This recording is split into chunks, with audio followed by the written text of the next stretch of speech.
Komitasiz kısmı.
Ջան, այսօրվա միջոցառումը այդպես է տենց օգտվելով առիթից, որ ոչ աշխատանքային օր է,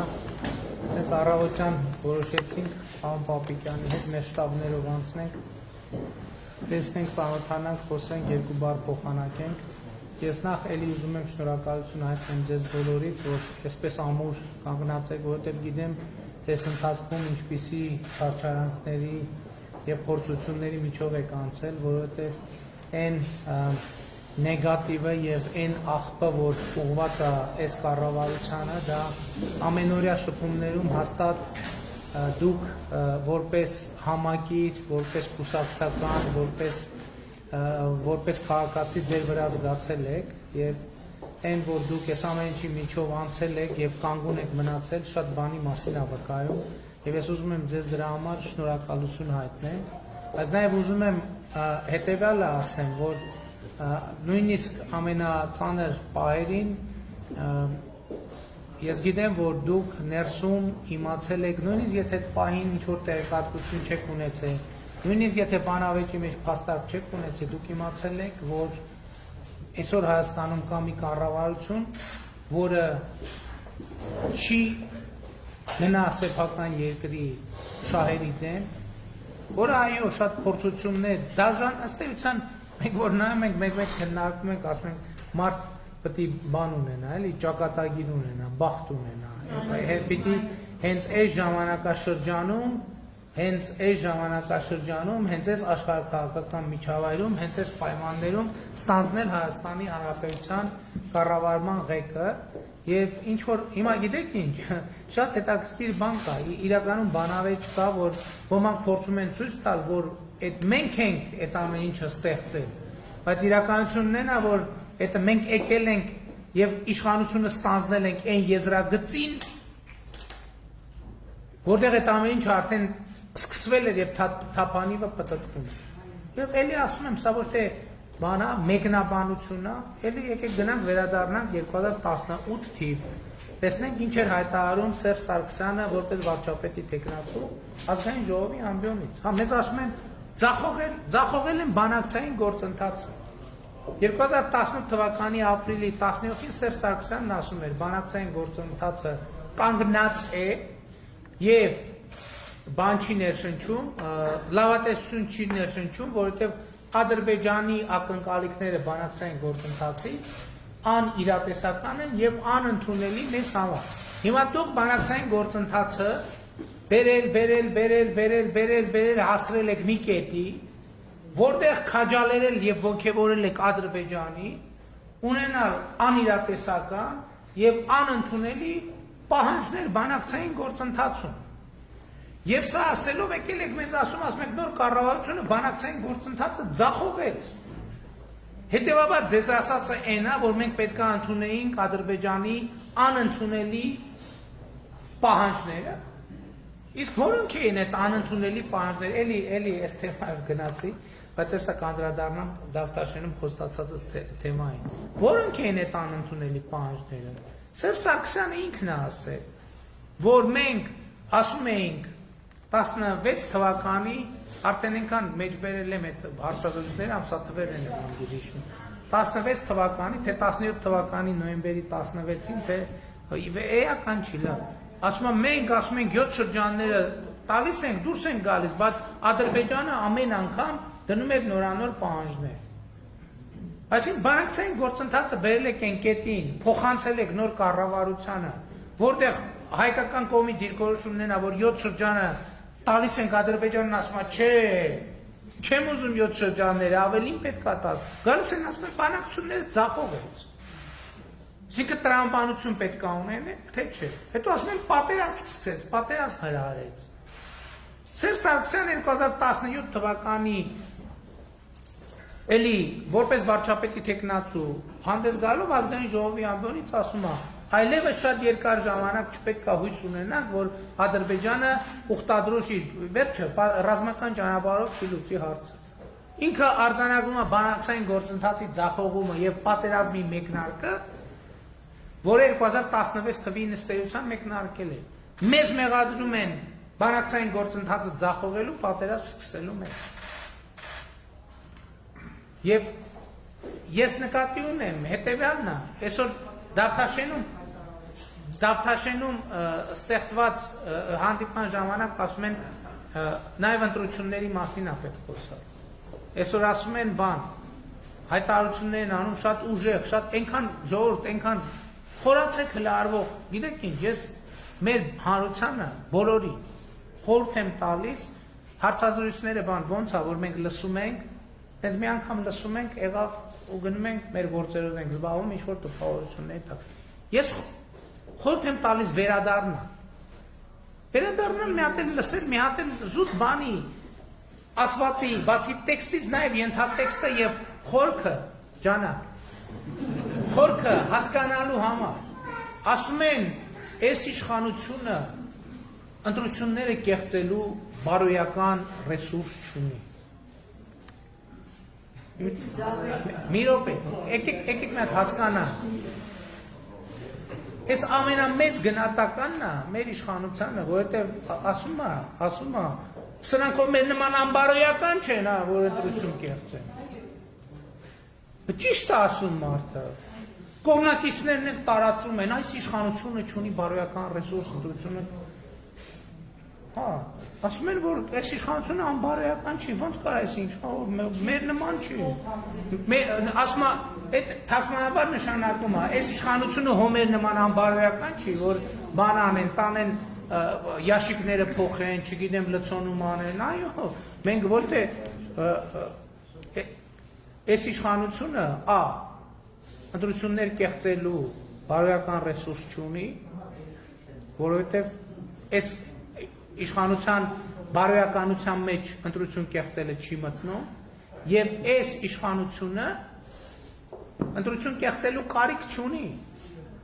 որ մի պարզ պատճառով, որտեղ մեզ ասում են կարճած են իշխանությանը, կարճած են, կարճած ելնեինք, մենք չենք նախաձեռնել այս արտահերթ ընտրությունները։ Ինչ դուք ձեր բանով հեղափոխություն էիք անելու, անեիք, 7 ամիս, ոչ մեկ, ոչ դեմները, ոչ ըստ էության արգելք չի անեիք, բայց մենք իշխանությանը կարճած ենք, ինչ ենք ընտրություններ նշանակել։ Մենք նշանակել ենք, որտեղ մենք ընտրություն կեղծելու բարոյական ռեսուրս չունենք եւ ընտրություն կեղծելու կարիք չունենք, որտեղ մենք եկել ենք մեր իշխանության իմաստը էսա, որ ժողովուրդը պետքա լինի իշխանության, եւ ոչ թե մենք։ Եվ մենք ընտրություններին մասնակցում ենք ժողովրդին այդ հաղթելու շանսը տալու համար։ Թող ժողովուրդը որոշի։ Թող ժողովուրդը որոշի, որ ում ուզում ընտրի, ում ընտրի, մեզ համար օրենք է։ Եվ երբ որ ասում ենք, որ ժողովուրդը հաղթելու, նկատի չունենք միայն այն տարբերակը, որ մենք ընտրվենք։ Ով էլ ընտրվի, ընտրությունները չեն կեղծվելու։ Ես էլ եմ կարծում, որ մենք ենք ընտրվելու։ Ես չեմ էլ կասկածում, որ մենք ենք ընտրվելու։ Բայց ես ուզում եմ ուրիշ բան ասեմ։ Մենք ընտրությունները չենք կեղծում նրա համար, որովհետև գիտենք մենք ենք ընտրվելու։ Բայց մենք էլ չընտրվենք, մենք չենք կեղծելու ընտրությունները, ժողովուրդ ջան, ոչ մի տենց պարագա չկա, որ մենք կեղծենք ընտրությունները։ Չկա տենց բան։ Բայց նախկիններն էլ չեն ընտրվել։ Դե դա արդեն ես էլ եմ ասում, մենք եկել ենք, որ ժողովրդին իշխանությունը ապահովենք։ Եվ ես մեր բոլոր կողմնակիցներին կոչ եմ անում։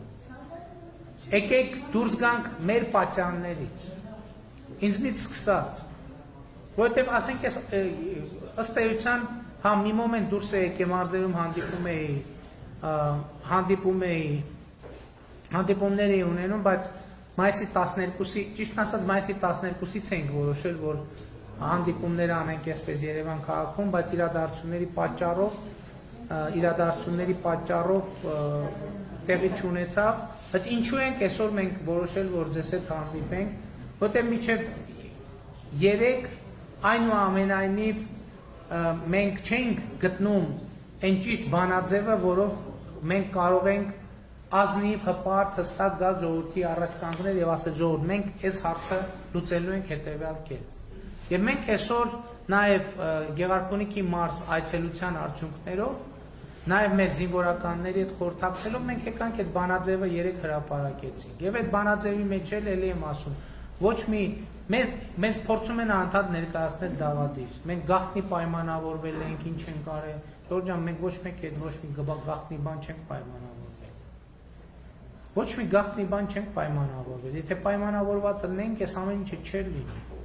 Մենք ամեն ինչ արել ենք հրապարակային, նույնիսկ սխալն ենք մենք հրապարակային անում։ Եկեք ճիշտ հասկանանք իրար։ Նույնիսկ սխալը մենք մեր նույնիսկ սխալը չենք թաքցնում, բայց բոլոր այն դավադրությունները, որ մեզ վերագրվում են, դրանք կեղծիք են։ Եվ մենք այսօր պարզ, հստակ ասում ենք, որ մենք սահմանային իրադրության հետ կապված այո ունենք բանաձև եւ այդ բանաձևը առաջարկում ենք միջազգային հանրությանը եւ Ադրբեջանին։ Այդ պատերազմի առաջին կետը հետեւյալն է, որ պատերազմի վերսկսումը մենք պետքա բացառենք եւ պետքա լուծենք խաղաղ ճանապարհով։ Ընդ որում դա տեղի է ունեցել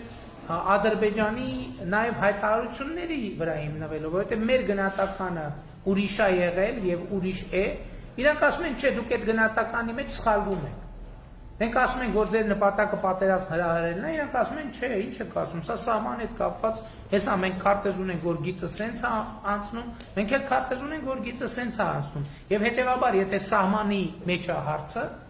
շատ լավ, ուրեմն եկեք երկուստեք հայելային զորքերը հետ քաշենք սահմանային գծից, տանենք մշտական տեղակայման վայրեր, թողան միջազգային դիտորդներ Ռուսաստանից կամ ԵԱԿ Մինսկի խմբի համանախագահությունից, համանախագահ երկրներից կանգնեն այդ կետերում։ Այսինքն մենք արձանագրենք, իրանք կանգնեն տեսնելու, որ զորքերը երկու կողմից չեն մտնելու, եւ մենք սկսենք տեսնենք քարտեզներով նայենք սահմանը որտեղով անցնում։ Ընդ որում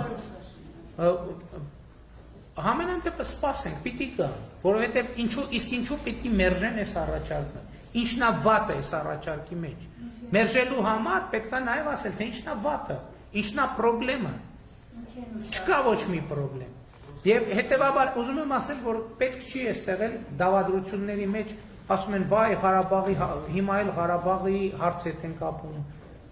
Սահմանների դեմարկացիան էլի եմ ասում։ Սև լճի հատվածում մեր սահմանը որտեղով անցնում, դա ինչ կապ ունի Ղարաբաղի հարցի հետ։ Ղարաբաղի հարցը այլ հարց է, եւ Ղարաբաղի հարցի լուծման բանաձևը վերահաստատել են ԵԱԿ Մինսկի խմբի համանախագահները վերջերս իրանց տարածած 3 հայտարարությունների մեջ։ Եվ ես ուզում եմ ասել, որ կա մի հետեւյալը, մեզ ուղղված բոլոր դավադիր մեղադրանքները դրանք պարզ սուտ են ուղղակի։ Ամենաթարմ դեպքը, տեսակ, ես գիտեմ ինչքան եք դուք ալեկոծվել, ես գիտեմ էլի, գիտեմ ինչքան է շատերի ճնշում բարձրացել է, շատերդ ուրիշների սենց հարցակումներին եք ենթարկվել, թե ես ինչ եք անում, ինչ եք անում, այդ փաստաթուղթը հրապարակվեց, առաջի տողերը բացել մնացածը փակել։ Ժորժ ջան, վերցրեք, գնացեք դուք ձեզ համար կարդացեք, ինչա գրած է, դուք ձեզ համար։ Լավ մի հատ էլ օբյեկտիվ մասնագետ հրավիրեք, ասեցիք ես գրածի մեջ բան կա, թե չկա։ Ասում են, չէ, Հայաստանի սահմանի դեմարկացիա պետք չի։ Դա ամենամեծ վրիպումն է, ոնց կարելի է տենց բան ասել։ Այդ նույնն է այսօր պետական սահմանը միջազգայինորեն ճանաչված։ Նույնն է, թե միջնադարում Պարիսպներ, ոնց որ ասեն, Պարիսպ պետք չի։ Մեր ամրոցին Պարիսպ պետք չի։ Որտեւ այդ Պարիսպը շատ կայուն պաշտպանություն է նայում, ոչ երաշխիք։ Այսօր աշխարհում անվտանգության երաշխիք չկա, սիրելի հայրենակիցներ։ Մենք տեսնում ենք նույնիսկ այնպիսի հզոր պետությունները, ինչպիսին Ռուսաստանն են, ինչպիսին Միացյալ Նահանգները, անվտանգության ինչ մարտահրավերների առաջ են կանգնած։ 100% երաշխիք անվտանգության ոչ միտեղ գոյություն չունի։ Բայց մենք գնում ենք այս ճանապարհով։ Եվ մենք գնում ենք ուրիշ հարց ենք դնում։ Մենք այսօր տեսնում ենք, որ այո, այսօր այս պայքարի բովանդակությունը իրականում կապ ունի այո Ղարաբաղյան շարժման հետ, որովհետև այսօրվա պայքարը նույնպիսի պայքար է հանուն ինքնիշխանության, հանուն պետականության, հանուն անկախության, հանուն քաղաքացիության։ Եվ այս պայքարի դիրքերը մենք չենք կարող լքել։ Չենք կարող ուղղակի լքել, բացառված է մենք փախնող չենք։ Մենք նույնիսկ կախաղանից չենք փախնի։ Չէ, ես ասում եմ, որ եթե գիտեք ինչ եմ վստահ ասում, որովհետև գիտեմ, որ ոչ մի մարդասպան չի գասի, ես պատրաստ եմ կանգնել դատաստանի առաջ։ Ես գիտեմ, որ մենք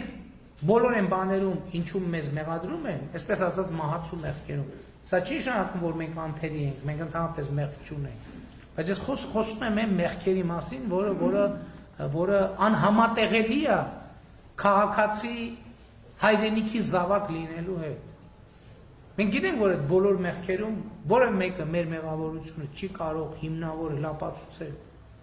Եվ դուք նաև համոզված են, որ ինչ եք կանգնած մնացել, որովհետև ներքուստ դա իմացել եք, եթե նույնիսկ կոնկրետ փաստարկներ չեք իմացել։ Եվ այս արժեքն է, որ մեզ միավորում է։ Ուրիշ որևէ բան փողի վրա հիմնված լներ, բիզնեսի վրա հիմնված լներ, չգիտեմ, կոմպրոմատների վրա հիմնված լներ, ուրիշ որևէ պարագայում դա չէ դիմանա։ Մենակ արժեքների վրա հիմնված հարաբերությունը կարող է դիմանալ։ Չգիտեմ ինչ անհեթեթություններ են գրում են, որ բանը վարչապետը բաների կոմպրոմատների դոսիեները հավաքել բանի իմ քայլը խմբակցության պատգամավորների վրա, որպեսզի չփլուզվի։ Ենթակառակը նրանք ում վրա դոսիե կարող են լինել, շատ լավ է թողեցին դուրս եկան։ Մենք դոսիեով աշխատող չենք, մեր հարաբերությունը արժեքի վրա է։ Մեր հարաբերությունը գաղափարի վրա, մեր հարաբերությունը նպատակի վրա, մեր հարաբերությունը ապագայի վրա է։ Այսօր ասում են, հա, բան են անում, ապագա կա,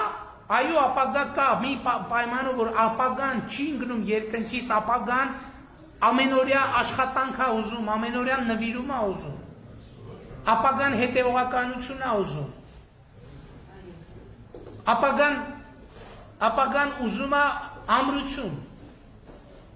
ապագան ուզում է, որ մենք չփախնենք մեր դիրքերից, մենք չենք փախնում, մենք կանգնելու ենք, ժողովուրդը կորոշի, մենք իշխանություն ենք, մենք կլինենք իշխանություն, ժողովուրդը կորոշի, որ մենք ընդդիմություն ենք, մենք կլինենք ընդդիմություն, մենք մի քվեաթերթիկի ձայն չենք կեղծի, բոլորը գիտեն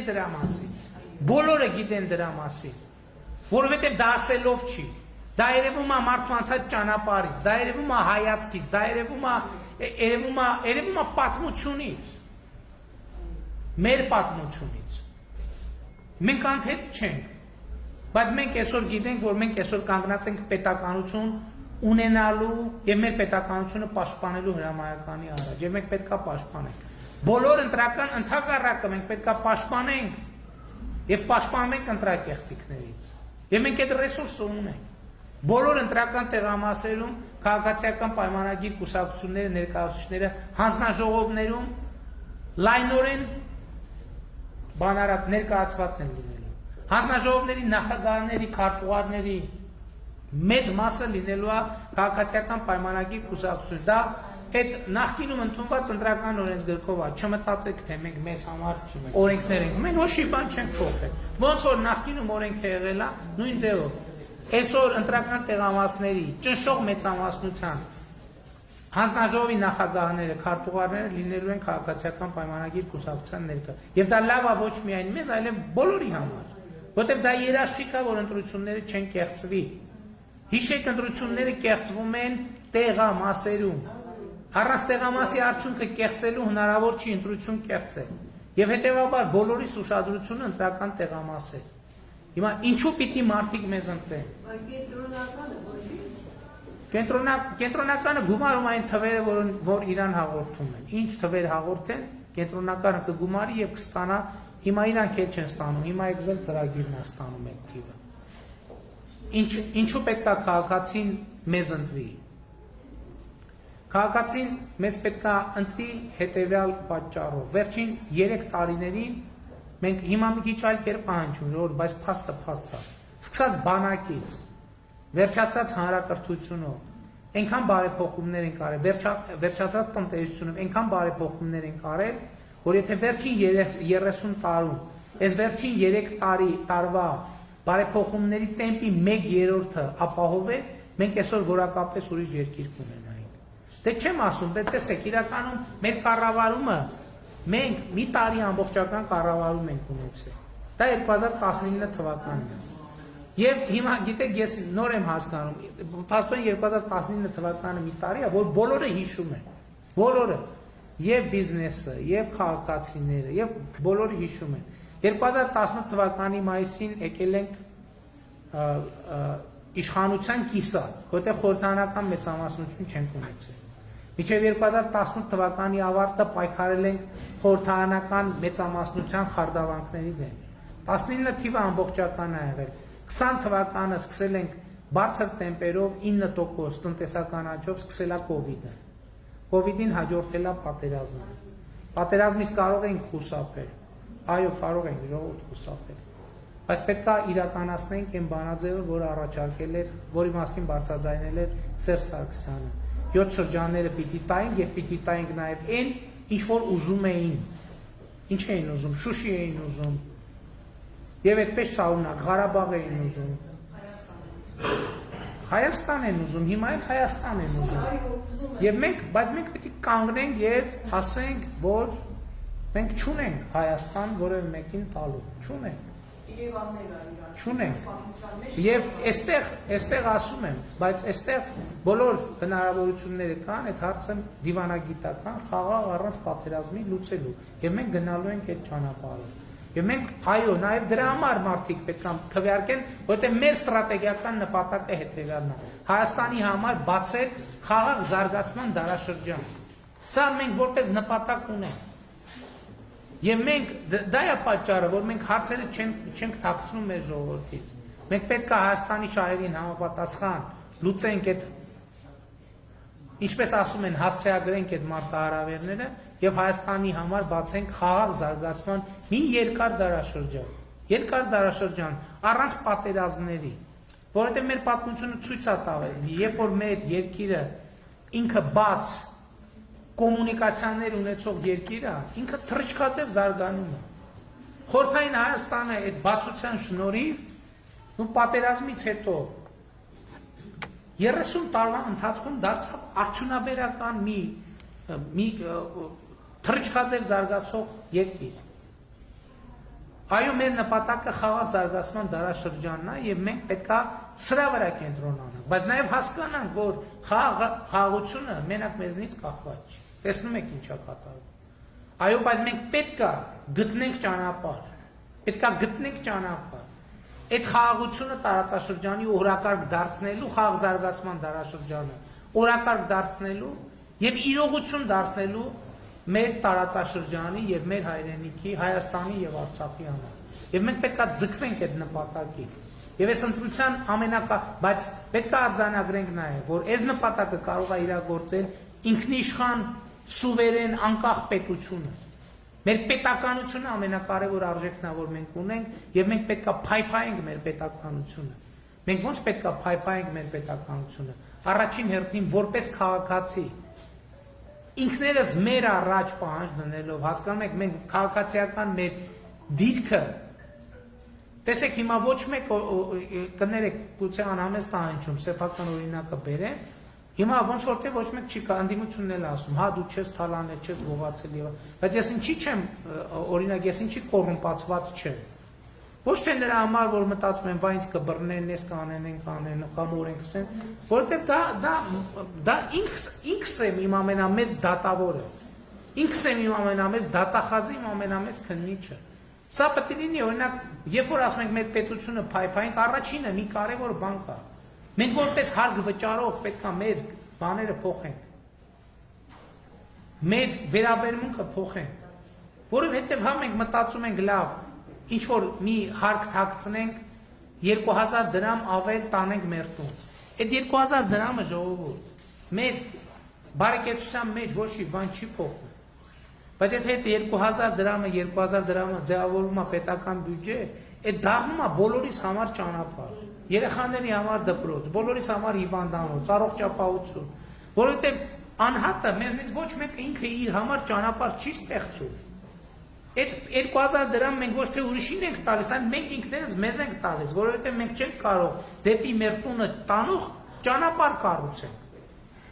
Դեպի մեր գյուղ տանող ճանապարհ կառուցենք։ Դա մենք հավաքում ենք միտեղ եւ իրար հետ կառուցում ենք։ Դա այդ հարկը մենք ուրիշին չենք տալիս։ Դա մենք մեզ ենք տալիս։ Եվ այստեղից է գալ, սա անկյունակարային նշանակություն ունեցող հարց է։ Որպես հարկ վճարող մեր դիրքորոշումը եւ վերաբերմունքը պետք է փոխվի։ Այստեղից է սկսում պետությունը։ Երբ որ կա հարկ վճարող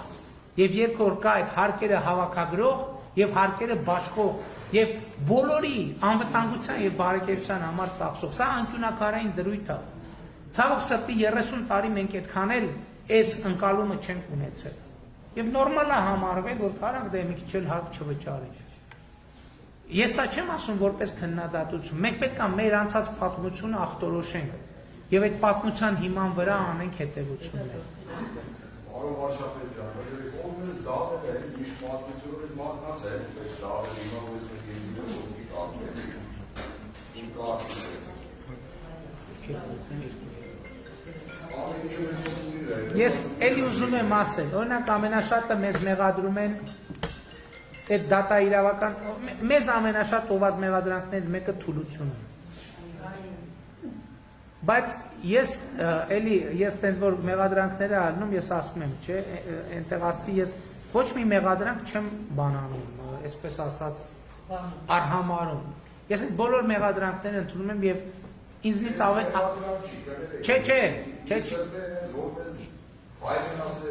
Եղբայր, չէ, բացարձակ, ես ընդհակառակը, դուք առիթ տվեցիք, որ ես ինձ համար կարևոր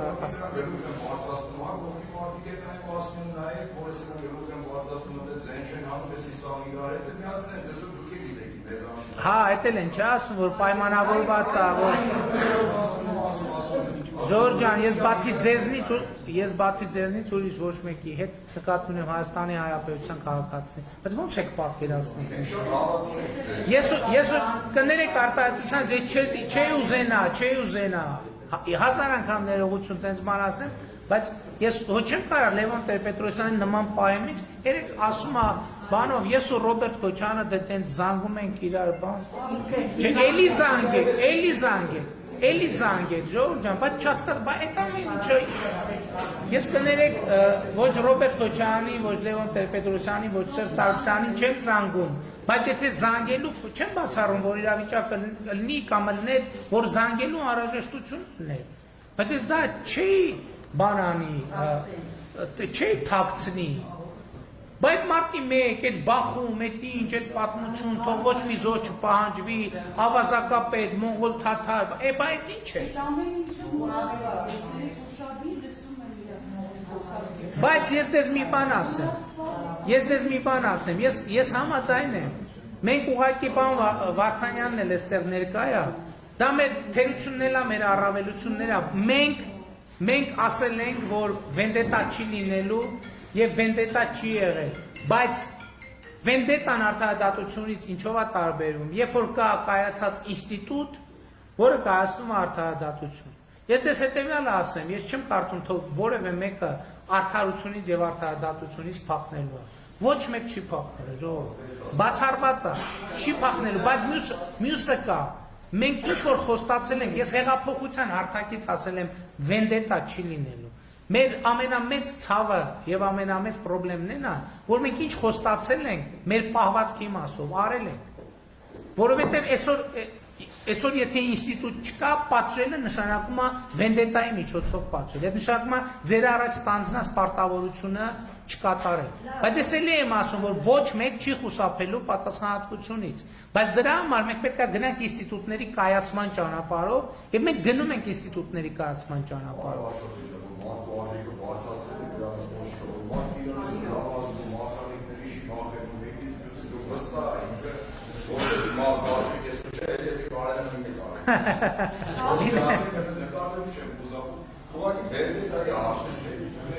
Արդարադատության հարցն է,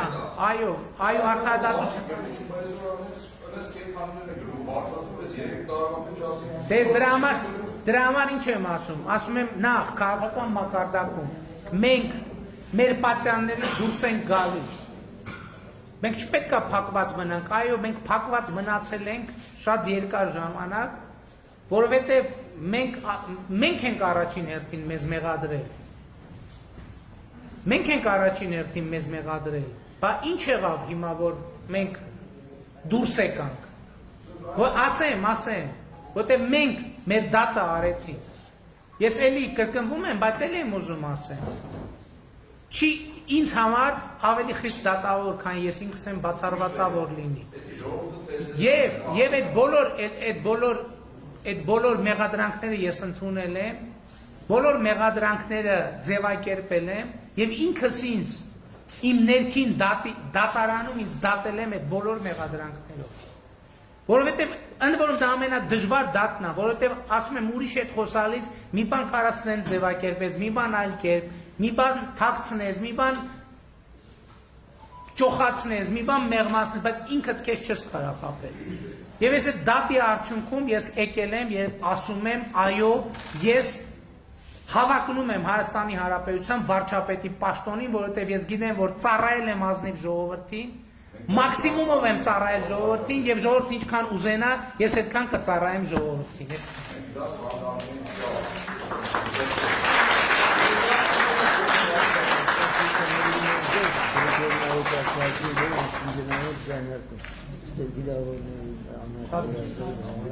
Եթե կանցերին կանոնը կսայք տարածի ինձ ասում ես դա ժամանակը չի, բայց չէ, դրա սրա ժամանակը միշտ էլ կա։ Շնորհակալ եմ։ Մի հատ դուք եւ դուք հարց կտաք եւ կավարտենք։ Ուրեմն ինձ 94-ից մինչև նա ուզում եմ ներկայացնել։ Մենք հաղթած պետություն Ադրբեջանի, երբ որ պայմանագիրը դեպքում էր,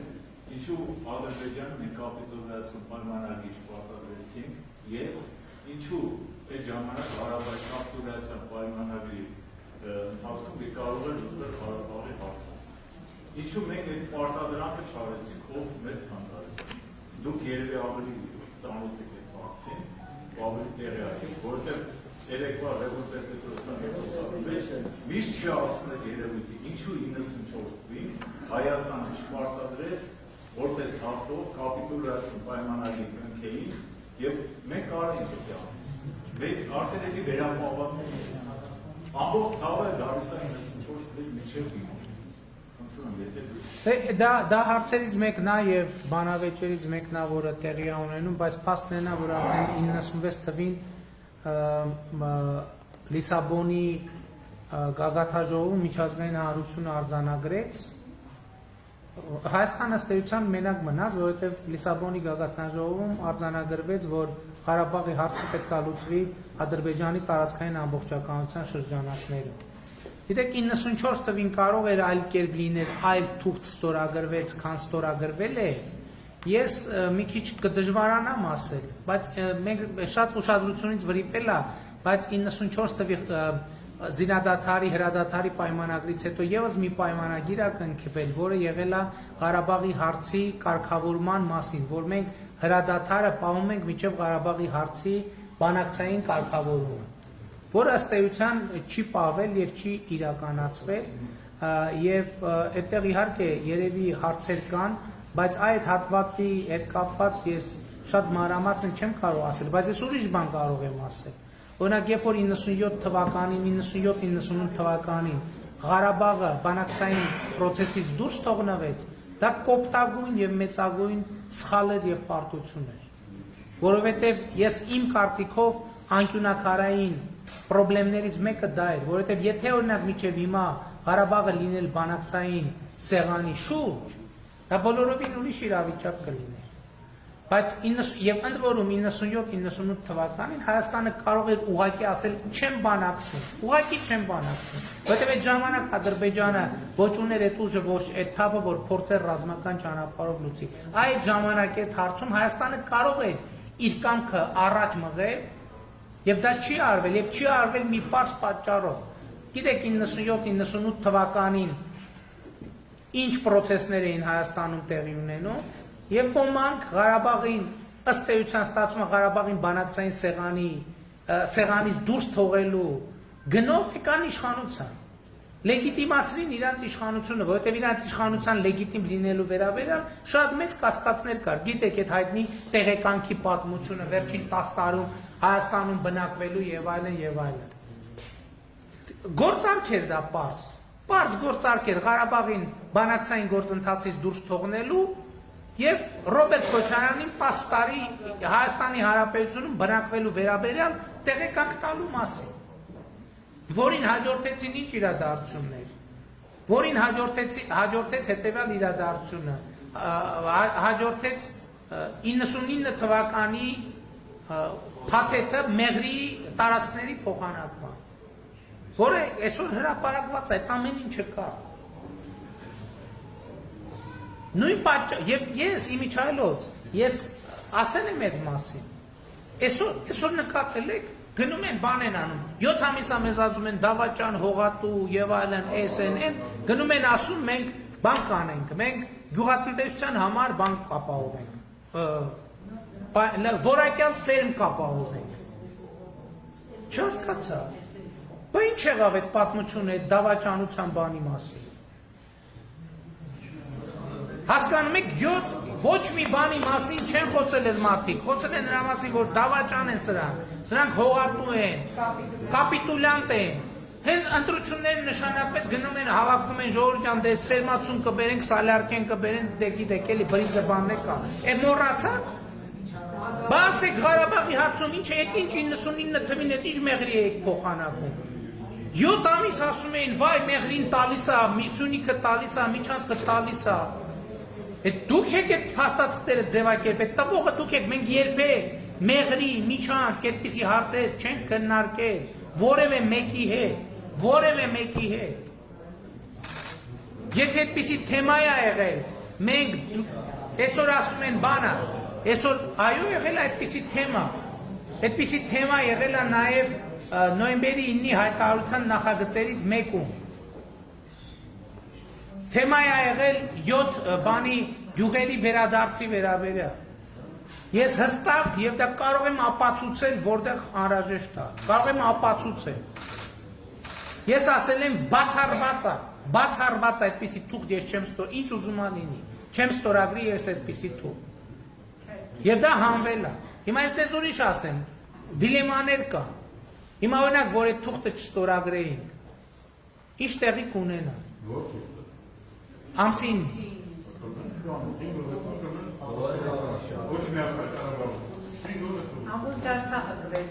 Հետաքննայտ է, եւ մեր 30,000 բանակը կհայտնվեր շրջափակման մեջ։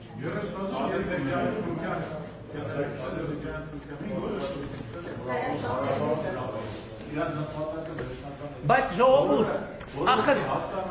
հիմա ես բանը վարչապետի պաշտոնակատար եմ եւ ոչ աշխատանքային օր։ Լավ, որ բանը հասել է եկել ասել, ուրեմն պետք է ասելիքը ասել միջև վերջ։ Էս ինչ որ տեղի է ունեցել, դե ֆակտո, դե յուրե իրանց բանակցածն է 30 տարվա։ Հասկանում եք, ես ի վերջո պետք է մենք հասկանանք թե չէ։ Իրանց բանակցածն է, եւ ես սա կարող եմ ապացուցել, եւ ես սրա մասին խոսել եմ։ Հրապարակած է եղբայր։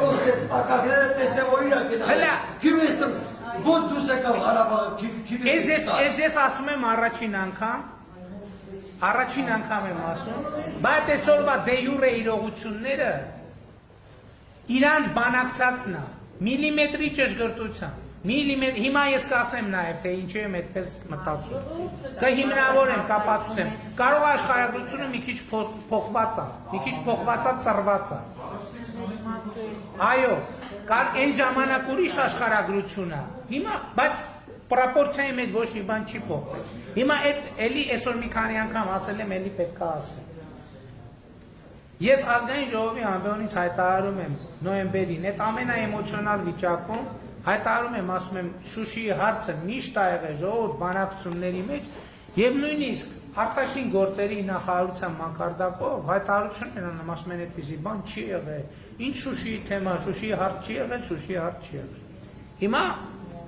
այս վերջերս նորից հրապարակվեց Մեղրի փոխանակման փաստաթուղթը։ Ինչ է այնտեղ գրած։ Գրած է, որ Մեղրին հանձնվում է Ադրբեջանին, Լեռնային Ղարաբաղը ստորակել, Շուշիի շրջանը ստորակել, Լաչինի շրջանը հանձնվում են Հայաստանին։ Ես հիմա այդ փաստաթղթի բովանդակությունը չեմ քննարկում։ Ես ձեր ուշադրությունն եմ հրավիրում ձևակերպմանը։ Լեռնային Ղարաբաղը ստորակել, Շուշիի շրջանը ստորակել, Լաչինի շրջանը, այսինքն Շուշիի շրջանը Լեռնային Ղարաբաղից առանձնացված է եւ դրված է Լաչինի հետ նույն շարքի մեջ, որպես ինչպես Վարդան Օսկանյանը, Ռոբերտ Քոչարյանի արտաքին գործերի նախարար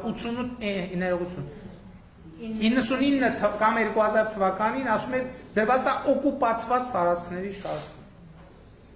Հաջորդ փաստը ի վերջո քայլ ես բերեցի եւ ստիպեցի, որ Սերժ Սարգսյանը խոստովանի, որ այն ինչ որ ինքը ասում է, որ հանրաքվեով պետքա լուծվի Ղարաբաղի վերջնական կարգավիճակը, ինքը հարցազրույցներից մեկում վրիպում թույլ, այսինքն վրիպում չէ, ստիպված է, օգտագործեց բնակչություն բառը, դες ասի դե եկեք հասկանանք ինչ է նշանակում այդ բնակչությունը։ Եվ իրանք խոստովանեցին, որ այդ բնակչությունը նշանակում է Ղարաբաղի հայ եւ ադրբեջանցի բնակչություն։ Հիմա 88 թվականի Ղարաբաղից դուրս է եկել 40,000 ադրբեջանցի։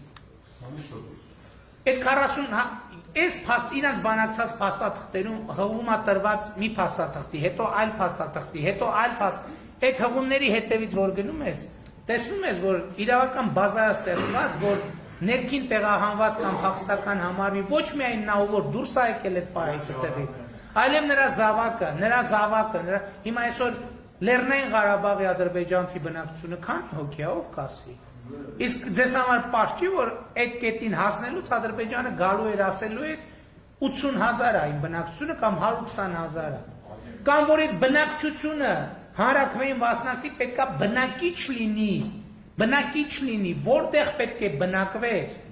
պետքա բնակվեր Շուշիում, որտեղ նախկինում է բնակվել, պետքա բնակվեր Խոջալույում, պետքա բնակվեր այդ տեղերում, որը կազմում է տարածքի 25%-ը, հիմա ուղղակի տարածքի աշխարհագրությունն է փոխվել։ Հիմա այս բաները այդքան լավ չի, որ sense խոսում ենք, բայց արդեն ստիպված ենք խոսել։ Խոջալույի փոխարեն Հադրութա։ Եվ այլն եւ այսպես շարունակ, այս պատերազմի արդյունքները իրանց բանակցածն են։ Մենք կռիվ ենք տվել այդ բանակցածի դեմ, ժողովուրդ։ Կռիվ ենք տվել, հուսահատ կռիվ, չեմ ոնց որ ասում եմ։ Ոնց որ ավարայրի ճակատամարտում ենք հուսահատ կռիվ տվել, այսպես էլ ենքան։ Այսօր եկել են էլի եմ ասում, Բաթումի եւ Ալեքսանդրապոլի պայմանագիր ստորագրող քաղաքական ուժը մեզ ասում է դավաճ է։ Մենք գնացեք այդ պայմանագրերի, եթե այնտեղ ստորագրել, ինչա որ ձեր կուսակցականներն են դավաճ, որ դաշնակցությունից են դավաճան չեն, որ քաղաքացիական պայմանագրից են դավաճան։ Բա միջև այդ պայմանագիրը քանի քառակուսի կիլոմետր է եղել Հայաստանը եւ ինչքանն են կորցրել։ Ինչի դավաճան չեն։ Այդ ոնց է իրանք դավաճան չեն, մենք դավաճան ենք։ Մի հատ ես բան եմ ասում էլի, ժողովուրդ։ Եկեք բան չանենք։ Եկեք մեզ ասում են դավաճան, մենք հիփապ։ Եկեք, ոչ։ Մի վախեցեք այդ բառից։ Դավաճան, եկեք տենանք ով է դավաճանը, շատ լավ։ Հողատու, եկեք տենանք ով է հողատու։ Կապիտուլյանտ եկեք տենանք ով է կապիտուլյանտը։ Համեց Գերեի վերջին բայց այն ուստեղից ուշանում բանալյուս ինժեներային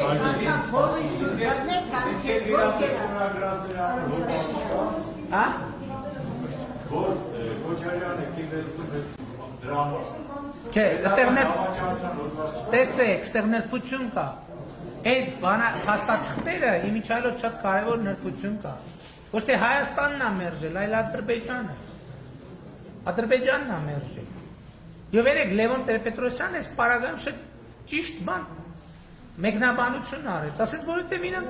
չեն էլ ուզեցին լուծեն հարցը, իրանք ժամանակը տեսել են, իրանք տեսել են Հայաստանում ինչ է կատարվում։ 99 թվին, 2000 թվին, 2005 թվին, 2010 թվին, 2013 թվին,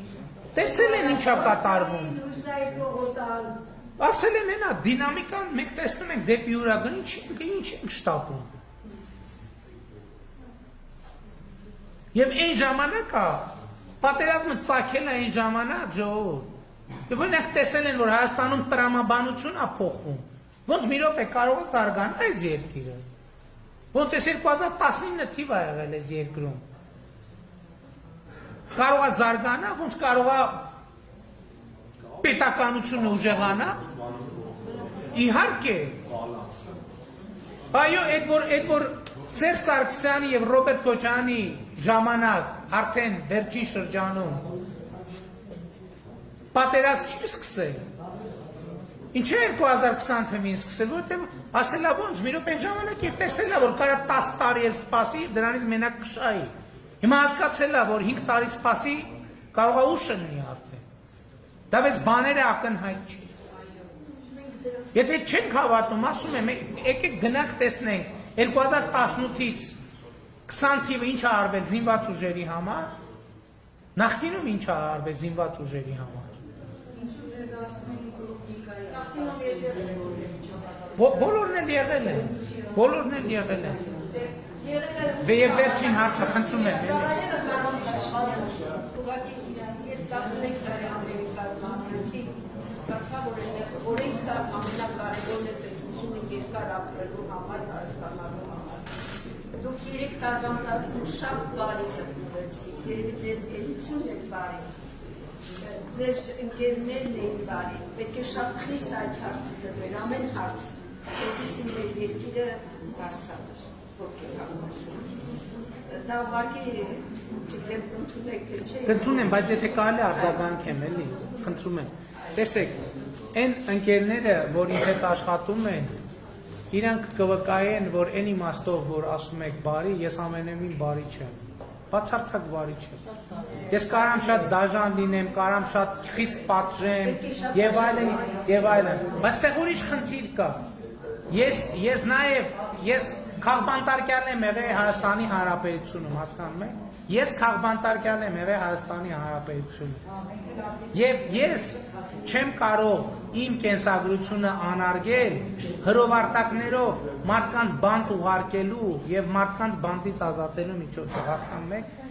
Ես իմ անցած քաղաքական ճանապարհը կանարգեմ, եթե ես այդպես վարվեմ։ Ես ուզում եմ, որ ինստիտուտ կայանա,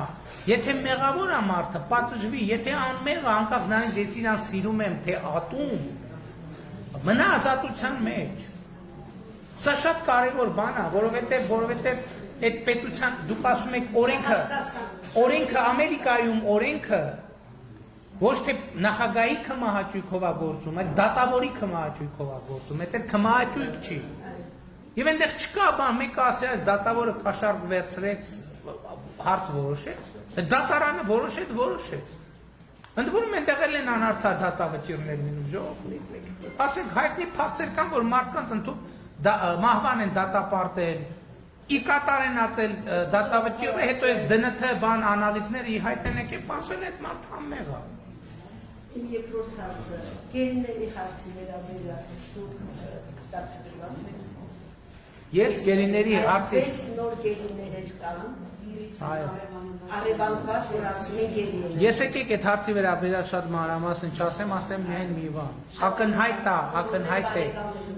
Ակնհայտ է, որ գերիների վերադարձը ժամանակի հարց է։ Գերիների վերադարձը ուղղակի Ադրբեջանը այդ ինչ են ասում, որ պայմանավորվածություն ունեք ընտրություններից Ժողովուրդ ջան, ես ոնց եթե պայմանավորվածություն, ընդհակառակը պետք է այդ պայմանավորվածություն ունենալ ընտրություններից առաջ։ Ես չգիտեմ կարող է ուրիշները պայմանավորվածություն ունեն, որ լսի հանկարծ միջև ընտրությունը, բայց եթե պայմանավորվածություն ընդհակառակ ընտրություններից առաջ, օր առաջ, որ գան ասեմ, ժողովուրդ տեսակ այդ հարցը լուծեցի եւ այլն եւ այլն եւ այլն։ Ես դրա համար եմ ասում, միշտ պետքա այդ ձևակերպումները կան, որ ասում են, սենց են ասում, այդ ձևակերպումների մեջ իրանց պատասխանները կան։ Եթե մի քիչ ուշադիր կարդանք, լսենք ինչ են ասում։ Արդեն եթե պայմանավորվածությունը թակարդակ ընտրություններից առաջ պետքա դա տեղի ունենա։ Ոչ թե պահել։ Հա? Դե ես պատասխանել եմ, այդ Իգնատ Մամյանի բանաստեղծությամբ պատասխանել եմ եւ կարծում եմ դա ճիշտ պատասխան է։ Շնորհակալ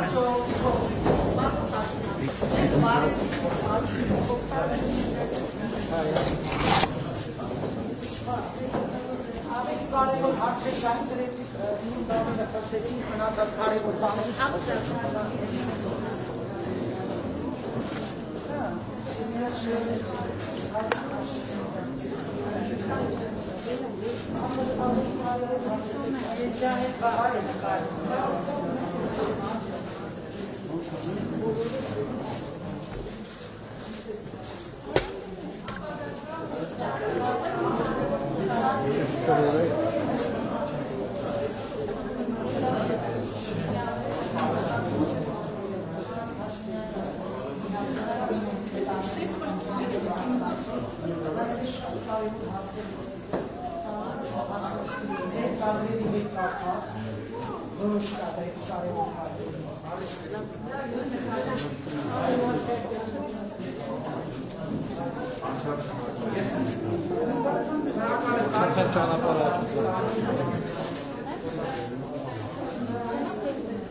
Sen